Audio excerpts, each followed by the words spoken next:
ఆంధ్రప్రదేశ్లో షర్మిల రాక వైసీపీ పార్టీకి ఏ విధంగా ఇబ్బంది అవుద్ది అంటే ఆమె కాంగ్రెస్ పార్టీ అధ్యక్షురాలుగా ఉన్న రోజుల్లో తీవ్ర స్థాయిలో అటు వైసీపీ సర్కార్ మీద ముఖ్యంగా గౌరవ యువ ముఖ్యమంత్రి వైఎస్ జగన్మోహన్ రెడ్డి గారి మీద కూడాను టార్గెట్ చేసి కొన్ని బాణాలు వదులుతున్నారు. దీనికి సంబంధించి ప్రస్తుతం ఐటీడీపీ కానీ టీడీపీ మీడియా అవ్వచ్చు ఇతర దాంట్లో కూడాను పెద్ద ఎత్తున ట్రోలింగ్ జరుగుతుంది. ఈ నేపథ్యంలో నిన్న కూడా మనతో ఎడిటర్ మరియు Swarnandhra paper editor senior journalist KGB Tilak గారు మంచి విశ్లేషణ ఇచ్చారు. ఏదైతే బయ్యారం గనులు గౌరవ దివంగత ముఖ్యమంత్రి రాజశేఖర రెడ్డి గారు ఉన్నప్పటి నుంచి కూడాను అనిల్ అని ఎవరైతే షర్మిలా గారి భర్త ఉన్నారో ఆయన కావాలని ఉద్దేశపూర్వకంగా జగన్ని టార్గెట్ చేయటం, తర్వాత ఏదైతే జగన్మోహన్ రెడ్డి గారు జైల్లో ఉన్నప్పుడు కూడాను షర్మిలాని ముఖ్యమంత్రి చేయాలని సోనియా వద్దకి రాయబారం కూడా పంపినట్లుగా ఆయన పెద్ద ఎత్తున ఆరోపణలు సంధించారు. దానికి సంబంధించి విపరీతంగా వైసీపీ సోషల్ మీడియాలో ట్రోల్ జరుగుతుంది. నేపథ్యంలో తిరిగి దానికి సంబంధించి కన్క్లూడింగ్ చేద్దాం. సార్ చెప్పండి, మొత్తమే కూడా నిన్న మీరు ఏదైతే ఆరోపణలు చేశారో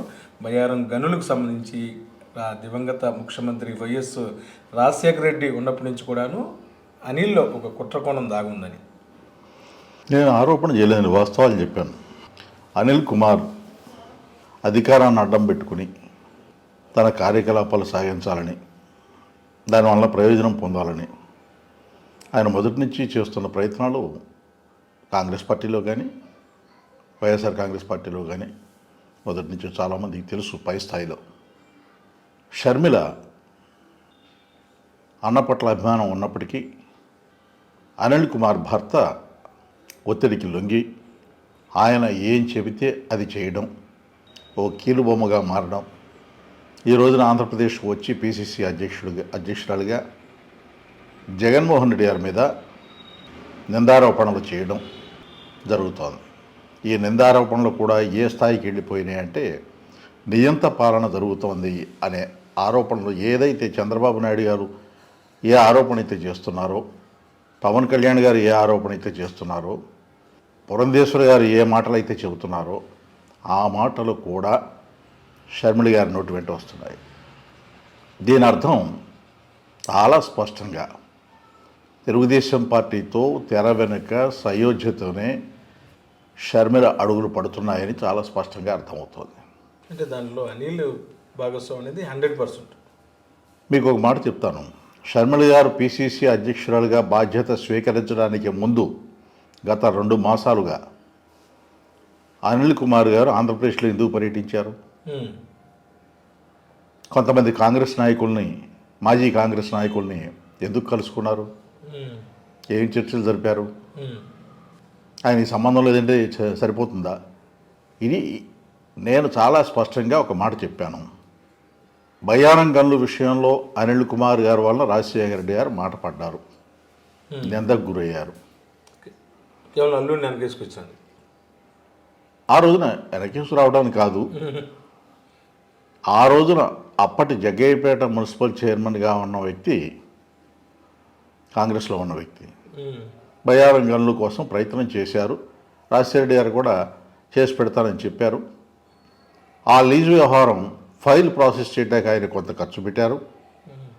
ఖర్చు పెట్టిన తర్వాత ఈ విషయం తెలుసుకున్న అనిల్ కుమార్ గారు బయ్యారం గనులు తనకే కావాలని రాజశేఖర రెడ్డి గారి దగ్గర ఒత్తిడి చేయటం షర్మిల ద్వారా. దాంతో రాజశేఖర రెడ్డి గారు ఎంత కాదన్నా కూతురు కాబట్టి, అల్లుడు కాబట్టి ఒత్తిడికి లొంగి ఆయన ఆ ప్రయత్నాలు చేసినటువంటి అప్పటి కాంగ్రెస్లోని మున్సిపల్ చైర్మన్ని పిలిచి, నాకు ఇలా ఒత్తిడి ఉంది, నీకు వేరే ఏదైనా చేసి పెడతాను అని చెప్పి మాట ఇవ్వటం. కానీ ఆయన సంతృప్తి చెందకుండా బయ్యారం గనుల విషయంలో ఆరోపణ చేయడం, ఈ కాంగ్రెస్ ముఖ్యమంత్రి నాకు అన్యాయం చేశారని చెప్పడం, ఆ తర్వాత ఆయన తెలుగుదేశం పార్టీలో చేరి చంద్రబాబు నాయుడు గారికి ఈ విషయాలని చెప్పడం, దాని మీద చంద్రబాబు నాయుడు గారు బయ్యారం గనుల విషయం కుంభకోణం జరిగిపోయిందని పెద్ద ఎత్తున ప్రచారం చేయడం జరిగింది. నిజానికి అందులో రాజశేఖర రెడ్డి గారికి వచ్చే ప్రయోజనం ఏం లేదు. ఆ తర్వాత అప్పటికి అధికారం ఉపయోగించుకునే ధోరణిలో అనిల్ కుమార్ ప్రవర్తిస్తున్నారని స్పష్టమైపోయింది. ఆ తర్వాత రాజశేఖర రెడ్డి గారి మరణం, జగన్మోహన్ రెడ్డి గారి అరెస్టు. రాజశేఖర రెడ్డి గారి మరణం తర్వాత ఎక్కువ కష్టాలు పడింది ఎవరు? షర్మిల గారు పడ్డారా? అరెస్టుకు గురైంది జగన్మోహన్ రెడ్డి, వేధింపులకు గురైంది జగన్మోహన్ రెడ్డి. ఆయన ఆస్తుల మీద దాడులు జరగడానికి జరిగింది జగన్మోహన్ రెడ్డి ఆస్తుల మీద. ఐడి ఎంక్వైరీలు, కోర్టు నోటీసులు, సిబిఐ దర్యాప్తు, 16 నెలలు రిమాండ్లో ఉండటం, ఇవన్నీ జరిగింది జగన్మోహన్ రెడ్డి గారి మీదే. షర్మిల గారి మీద కాదు, అనిల్ కుమార్ గారి మీద కాదు. అందువల్ల రాజశేఖర రెడ్డి గారి మరణం వల్ల ఎక్కువ బాధలు అనుభవించింది జగన్మోహన్ రెడ్డి గారు. 100%. ఇప్పుడు ఆయన ఎన్ని కష్టాలన్నా అనుభవించని, ఎన్ని రోజులైనా జైల్లో ఉన్నాయి, వారసురాలు నేను అంటే సరిపోతుందా? ఇది ఒక అంశం. అరెస్టు జరిగిన తర్వాత జరిగిన పరిణామాలు ఏంటి? ఆ రోజు నుంచే షర్మిల భర్త అనిల్ కుమార్ గారి కుట్రలు ప్రారంభమయ్యాయి. అధికారం మీద వ్యామోహం అక్కడి నుంచి మొదలైంది. ఎప్పుడైతే జగన్మోహన్ రెడ్డి గారు అరెస్ట్ అయ్యారో ఆయనకు క్రైస్తవ సమాజంలోని ముఖ్యుల ద్వారా ఉన్న పరిచయాలను ఉపయోగించుకుని సోనియా గాంధీ గారు అపాయింట్మెంట్ తీసుకుని జగన్మోహన్ రెడ్డి గారిని బెయిల్ ఇవ్వకుండా బయటికి రానివ్వకండి, బెయిల్ ఇవ్వకుండా లోపలే ఉంచండి, షర్మిలను ముఖ్యమంత్రిని చేయండి, పార్టీని పటిష్టం చేసే యంత్రాంగం వ్యవహారం అన్నీ కూడా మేము చూసుకుంటాం అని సోనియా గాంధీ గారి దగ్గర అనిల్ కుమార్ గారు చెప్పడం జరిగింది. మరి ఈ విషయం వాళ్ళు మాట్లాడుకుంటే బయటికి ఎట్లా వచ్చింది? ఈ సందేహం చాలామందికి కలవచ్చు. ఆనాడు కాంగ్రెస్ పార్టీలో ప్రముఖ పాత్ర వహిస్తున్నటువంటి పశ్చిమ బెంగాల్కు చెందిన సీనియర్ కాంగ్రెస్ నాయకుడు, జాతీయ స్థాయిలో సీనియర్ కాంగ్రెస్ నాయకుడైన ప్రణబ్ ముఖర్జీ గారి ద్వారా ఈ విషయం బయటకు వచ్చింది. ఆయన ఒక మాట గవాలని చెప్పడు. ఆయన చెప్పిన తర్వాత అది వాస్తవం కాదని ఎవరు అనలేదు. అయినప్పటికీ కూడా సోనియా గాంధీ గారు అనిల్ కుమార్ గారి నిజాయితీని, కమిట్మెంట్ని, ఎంతవరకు తనకు లాయల్గా ఉంటారు, ఇది నిజమైన వాళ్ళు చెప్పేది, వీళ్ళకి అంత సామర్థ్యం ఉందా, ఈ సందేహాలు వాళ్ళకు ఉన్నాయి. అందుకనే వాళ్ళు వీళ్ళని నమ్మలేదు. నమ్మకపోవడంతో వీళ్ళకి పదవి దక్కలేదు. అప్పుడు గత్యంతరం లేక షర్మిల అనిల్ కుమార్ గారు జగన్మోహన్ రెడ్డితో సైన్ చేయాల్సి వచ్చింది. ఆ తర్వాత జరిగిన పరిణామాల్లో జగన్మోహన్ రెడ్డి గారు ముఖ్యమంత్రి కావడం, ముఖ్యమంత్రి అయిన తర్వాత నాకు అన్యాయం జరిగిందని షర్మిల గారు చెప్తున్నారు. నీకు ఏం అన్యాయం జరిగిందో చెప్పమని సజ్జల రామకృష్ణారెడ్డి గారు ఓ ప్రశ్న వేశారు. ఇంకో మాట కూడా చెప్పారు ఆయన. అధికారం వచ్చిన తర్వాత ఒకే కుటుంబంలో పదవి ఇద్దరు ముగ్గురికి పదవులు ఇవ్వాలంటే అధికారం వచ్చింది కుటుంబంలో పదవులు పంచుకోటాక అనే విమర్శ వస్తుంది అనే మాట ప్రస్తావించారు. నిజమే అది. ఆయన చెప్పిన మాట అక్షర సత్యం. కారణం ఏంటంటే తెలంగాణలో కేసీఆర్ గారి మీద వచ్చిన ఆరోపణ అదే కదా. కుటుంబ సభ్యులందరికీ పదవులు ఇచ్చి అది కుటుంబ పార్టీగా తయారు చేశారు, ప్రభుత్వాన్ని కూడా కుటుంబానికి రాసిచ్చారనే కదా. ఆ ఆరోపణ రాకుండా జగన్మోహన్ రెడ్డి గారు జాగ్రత్త పడ్డారు.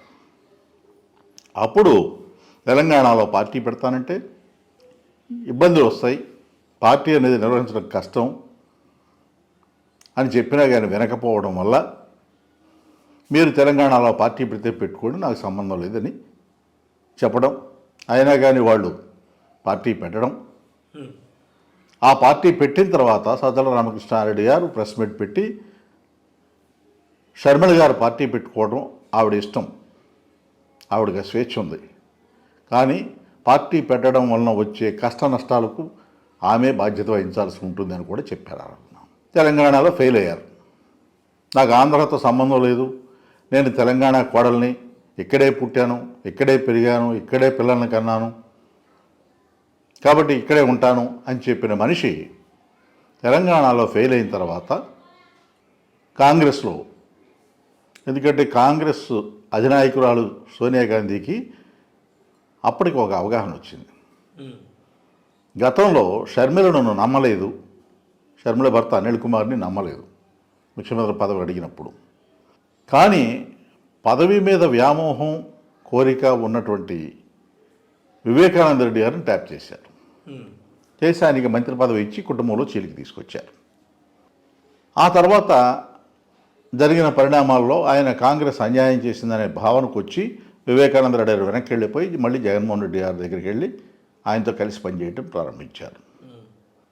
తర్వాత మరి వివేకానంద రెడ్డి గారి తర్వాత ఆ కుటుంబంలో చేల్చడానికి ఎవరున్నారు అని ఆలోచించినప్పుడు గతంలో ఈ రకమైన ప్రపోజల్ పెట్టినటువంటి అనిల్ కుమార్ని గుర్తించి వాళ్ళు ఆ రూపం ద్వారా అనిల్ కుమార్ ద్వారా షర్మిలను కాంగ్రెస్లోకి తీసుకొచ్చి ఆంధ్రప్రదేశ్ కాంగ్రెస్ అధ్యక్షురాలుగా చేయాలనే ప్రతిపాదనను వాళ్ళ ముందు ఉంచారు.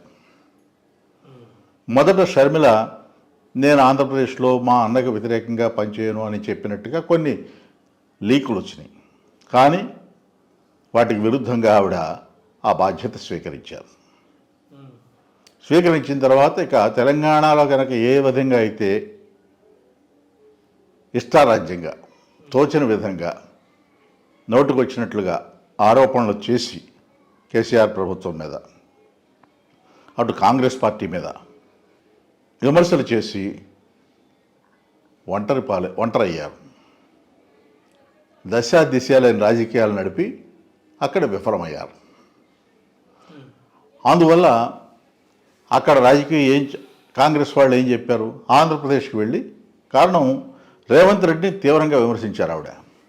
అందువల్ల అక్కడ మళ్ళీ సయోధ్య కుదర్చడం సాధ్యం కాదనే అభిప్రాయంతో ఆంధ్రప్రదేశ్ కాంగ్రెస్ అధ్యక్షురాల బాధ్యతను స్వీకరించమని సోనియా గాంధీ అడగడం, దానికి వీళ్ళు అంగీకరించడం, బాధ్యతలు స్వీకరించడం జరిగింది.